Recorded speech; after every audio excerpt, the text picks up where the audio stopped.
മുള്ളൂർക്കരയിലെ കേജ് home centre and gift പാലസിൽ school bazaar പ്രവർത്തനം ആരംഭിച്ചിരിക്കുന്നു. സ്കൂൾ വിദ്യാർത്ഥികൾക്ക് ആവശ്യമുള്ള നോട്ട് ബുക്കുകൾ, ബാഗുകൾ, കുടകൾ, ലഞ്ച് ബോക്സുകൾ, റെയിൻകോട്ട്, ഇൻസ്ട്രുമെന്റ് ബോക്സ് തുടങ്ങി എല്ലാവിധ സ്റ്റേഷനറി ഐറ്റംസും ഏറ്റവും വിലക്കുറവിൽ. Cage home centre and gift palace, Mullurkara. Contact 9955540953. ശക്തമായ മഴയിൽ കരിങ്കൽ കൊണ്ട് നിർമ്മിച്ച തറ ഇളകി മറിഞ്ഞ് ട്രാൻസ്ഫോമർ വൻ ശബ്ദത്തോടെ മറിഞ്ഞു വീഴുകയായിരുന്നുവെന്നാണ് ദൃക്സാക്ഷികൾ പറയുന്നത്. ഇതേ തുടർന്ന് മേഖലയിൽ വൈദ്യുതി ബന്ധം തടസ്സപ്പെട്ടിരിക്കുകയാണ്. KEB ഉദ്യോഗസ്ഥരെത്തി വ്യാഴാഴ്ച രാവിലെ 9 മണി മുതൽ ട്രാൻസ്ഫോമർ പുനഃസ്ഥാപിക്കുന്നതിനുള്ള നടപടികൾ സ്വീകരിച്ചു വരികയാണ്. വൻ ശബ്ദത്തോടെ ട്രാൻസ്ഫോമർ മറിഞ്ഞു വീഴുകയായിരുന്നുവെന്ന് ദൃക്സാക്ഷിയായ സുബ്രഹ്മണ്യൻ പറഞ്ഞു. ഒരു 7 മണി 7:25 ഉള്ളിലാണ്, ഒരു 7:30 ആയിട്ടുണ്ടാവും. നല്ല മഴ ഇങ്ങനെ ചാരിക്കൊണ്ടിരിക്കുകയാണ്.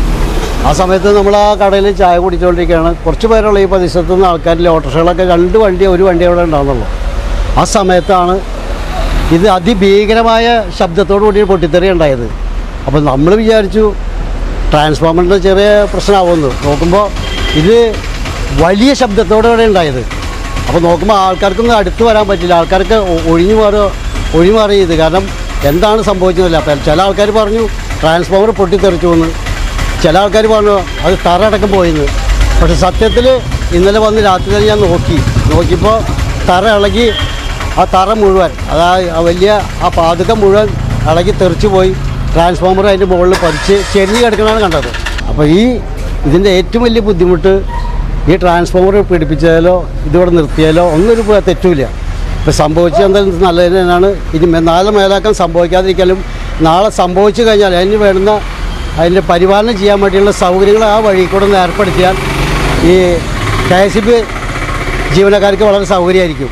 ഇപ്പോൾ ഇന്നിപ്പോൾ അവർ വന്ന് വർക്ക് ചെയ്യുമ്പോൾ വളരെയധികം പാടുപെട്ടിട്ട് വർക്ക് ചെയ്യണത്. അപ്പോൾ അവിടുത്തെ വേസ്റ്റ് സാധനങ്ങളൊക്കെ ഒന്ന് മാറ്റി അതിൻ്റെ ബൗണ്ടറി ഒന്ന് ക്ലിയർ ചെയ്തിട്ട് കഴിഞ്ഞാൽ ഏറ്റവും നന്നായിരിക്കും. ഇത് ആരുടെ തെറ്റോ കുറ്റമൊന്നുമല്ല, പെരിച്ചാഴിയാണ് ഇതിൻ്റെ കാരണക്കാരൻ.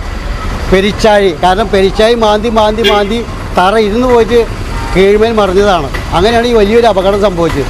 കാട് മൂടിക്കിടക്കുന്ന പ്രദേശം പെരിച്ചാഴിയും മറ്റും വന്ന് കുഴിയെടുത്ത് അടിത്തറ ഇളകിയതാണ് ട്രാൻസ്ഫോമർ മറിഞ്ഞു വീഴുവാൻ കാരണമെന്നാണ് പ്രാഥമിക നിഗമനം. ട്രാൻസ്ഫോമർ കേടായതിനെ തുടർന്ന് വടക്കാഞ്ചേരി സിവിൽ സ്റ്റേഷൻ പരിസരത്ത് ബുധനാഴ്ച രാത്രി 7:30 മുതൽ വൈദ്യുതി തടസ്സം നേരിടുകയാണ്. KEB Vadakkanchery section sub engineer Jiju T Samuel, overseer Simon എന്നിവരുടെ നേതൃത്വത്തിലാണ് ട്രാൻസ്ഫോമർ പുനഃസ്ഥാപിക്കുന്നതിനുള്ള നടപടികൾ പുരോഗമിക്കുന്നത്. BCV news, Vadakkanchery.